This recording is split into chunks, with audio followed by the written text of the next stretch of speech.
Welcome to PDTV. ఏపీలో వరుసగా కొన్ని రోజుల నుంచి మహిళల మీద జరుగుతున్నటువంటి దాడులకు సంబంధించి ప్రభుత్వం మీద పెద్ద ఎత్తున విమర్శలు అయితే వస్తూ ఉన్నాయి. రాష్ట్రంలో లా అండ్ ఆర్డర్ దెబ్బతింది, ప్రభుత్వం సమర్థవంతంగా పనిచేయట్లేదంటూ కూడా కొన్ని విమర్శలు వస్తూ ఉన్నాయి.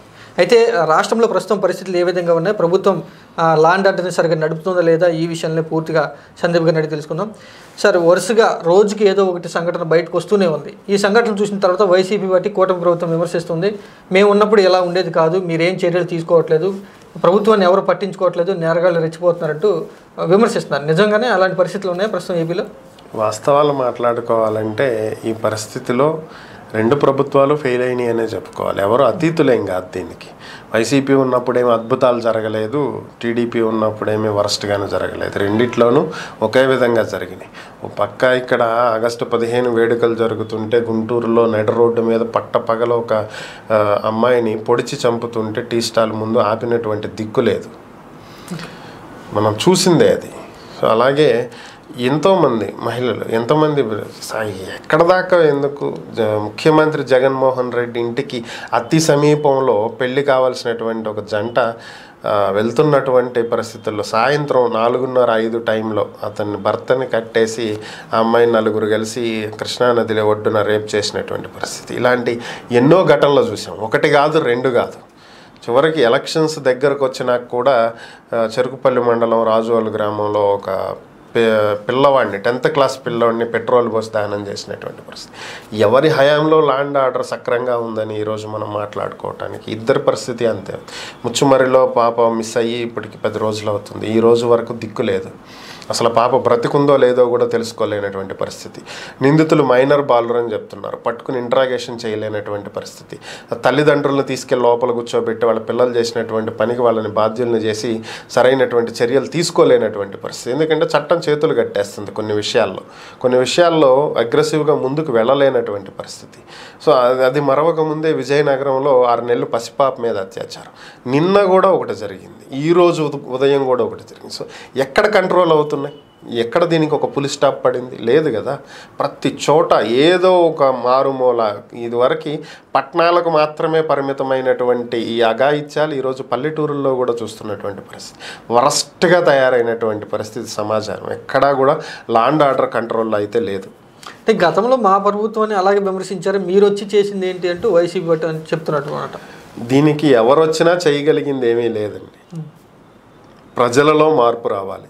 ప్రజల్లో మార్పు రానంత వరకు ఎన్ని ప్రభుత్వాలు మారినా చేయగలిగింది ఏం లేదు. ఇప్పుడు రాష్ట్రంలో 5 కోట్ల మంది జనాభా ఉన్నారు. అందులో సుమారుగా 2.5 నుంచి 3 కోట్ల మంది మహిళలే ఉంటారు.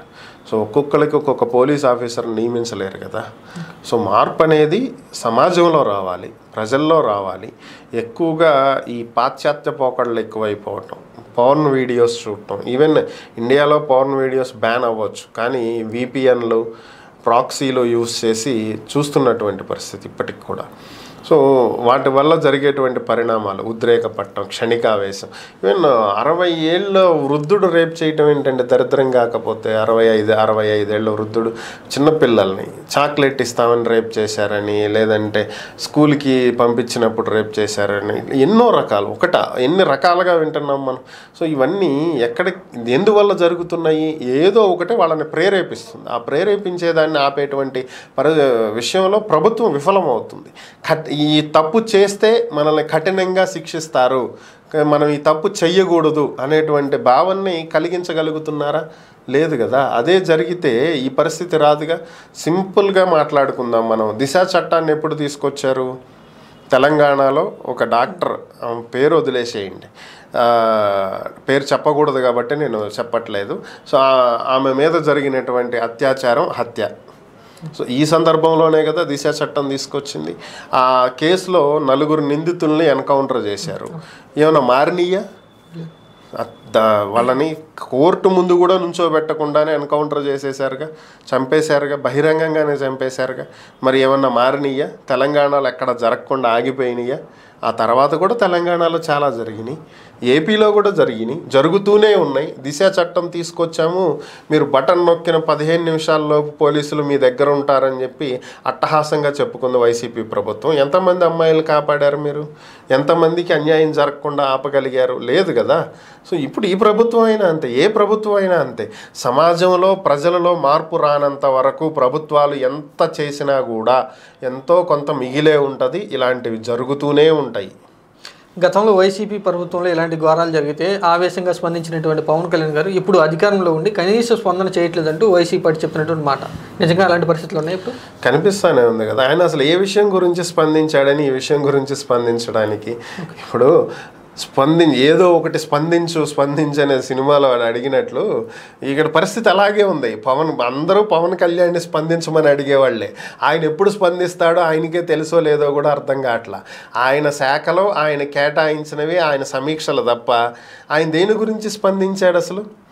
ఏపీకి రావాల్సిన విభజన హామీల గురించి స్పందించలా, ముఖ్యమంత్రులు 2 రాష్ట్రాల ముఖ్యమంత్రులు భేటీ అవుతున్న దాని గురించి స్పందించలా, జీపీఎస్ జీవో తెలియకుండానే గెజిట్ వచ్చిందన్న దాని గురించి స్పందించలా, మరి అమరావతి మీద శ్వేతపత్రానికి స్పందించలా, పోలవరం మీద శ్వేతపత్రానికి స్పందించలా. అలా ఆయన దేనికి స్పందించాడని? విద్యుత్ శాఖ మీద స్పందించలేదు. నిన్న కూడా ఒకటి సహజ వనరుల దోపిడీ అని చెప్పి రిలీజ్ చేశారుగా, దాని గురించి కూడా ఆయన ఏమైనా మాట్లాడాడా? దేని గురించి లేదు కదా. కాకపోతే ఒక పాప 9 నెలల క్రితం మిస్ అయినటువంటి పాపను మాత్రం తేగలిగారు. అమ్మాయి కాశ్మీర్లో దొరికింది, ఇక మిగిలిన 30,000 మందిని కూడా వెనక్కి తీసుకురావాలని ఒక స్టేట్మెంట్ అయితే ఇచ్చాడు. మరి ఇప్పుడు జరుగుతున్న వాటి గురించి ఆయన ఎందుకు స్పందిస్తాడు? జరిగిస్తే ఇప్పుడు ఆయన స్పందించాడు అంటే ఆయన ఇరుక్కున్నట్టే. ఎందుకంటే ప్రస్తుతం ఆయన ప్రభుత్వంలో ఉన్నాడు, ప్రతిపక్షంలో లేడు. ప్రతిపక్షంలో ఉన్నప్పుడు నువ్వు ఏదైనా మాట్లాడవచ్చు, నీకు ఆ రైట్ ఉంది. ఎందుకంటే నువ్వు కాదుగా ప్రభుత్వం నడుపుతుంది, నువ్వు ప్రశ్నించడమే పని నీకు ఇక్కడ. సో ఎదుటివాడికి ఏలెత్తి చూపించవచ్చు. కానీ ఇప్పుడు నువ్వే ఆ స్థానంలో కూర్చుని ఉన్నావు, ఇప్పుడు నువ్వు న్యాయం చేయాల్సిన స్థానంలో ఉన్నావు, నిన్ను నువ్వు విమర్శించుకోలేవు కదా. సో ఇప్పుడు పవన్ కళ్యాణ్ స్పందించే పరిస్థితుల్లో లేడు, చంద్రబాబును విమర్శించే పరిస్థితుల్లో లేడు, కాబట్టి ఆయన స్పందించట్లేదు. జరుగుతున్నటువంటి ఈ ఘటనలన్నీ కూడా నూతన కూటమి ప్రభుత్వానికి చాలా ఇబ్బందిగా మారాయంటారు. 100% ఇప్పుడు కాకపోయినా కొద్ది రోజుల్లో వెంటనే వీటిని అరికట్టకపోతే మాత్రం ఖచ్చితంగా ఇవి ఇబ్బందికే దారితీస్తాయి. మొన్న ముచ్చుమరిలో జరిగినటువంటి సంఘటనకి ఇప్పటి వరకు హోమ్ మినిస్టర్ అక్కడికి వెళ్ళి పరామర్శించినటువంటి దాఖలాలు లేవు. హోమ్ మినిస్టర్ కూడా ఒక లేడీనే కదా. ఇప్పుడు ఆ ప్రాంత ఎంపీ బైరెడ్డి శబరి గారు వెళ్ళి ఆ కుటుంబాన్ని పరామర్శించవచ్చు. అక్కడితో ప్రభుత్వానికి బాధ్యత తీరిపోయింది అనుకోవాలా? 10 లక్షల ఎక్స్గ్రేషియా ఇస్తున్నామని చెప్పి హోమ్ మినిస్టర్ నిన్న ప్రకటించారు. అలాగే విజయనగరంలో జరిగినటువంటి సంఘటనకి 5 లక్షలు ఇస్తున్నామని ప్రకటించారు. దీంతో అయిపోయినట్టేనా? చేతులు దులుపుకుంటామేనా? ఎక్స్గ్రేషియా ఇచ్చేస్తే న్యాయం చేసినట్టేనా? సో కనీసం ప్రభుత్వం తరపున వెళ్ళి పరామర్శించి ఇది పరిస్థితి, మేము దీని గురించి న్యాయం చేస్తామని ఆ కుటుంబానికి ఏమైనా భరోసా కల్పించారా? లేదు కదా. సో అవన్నీ చేసుంటే ఒకలా ఉండేది, బట్ అవన్నీ చెయ్యట్లేదు కదా. సో అదే ప్రభుత్వానికి చెడ్డ పేరు తీసుకొచ్చే అవకాశం. Okay, thank you sir. ప్రస్తుతం రాష్ట్రంలో జరుగుతున్నటువంటి మహిళల మీద దాడికి సంబంధించి లేదా అఘాయిత్యాలకు సంబంధించి సమాజంలో వస్తున్నటువంటి మార్పులే ముఖ్య కారణం, ప్రభుత్వాలు కూడా అరికట్టేందుకు చర్యలు తీసుకోవాలి అనేటువంటి విషయాన్ని అయితే చెప్తున్నారు.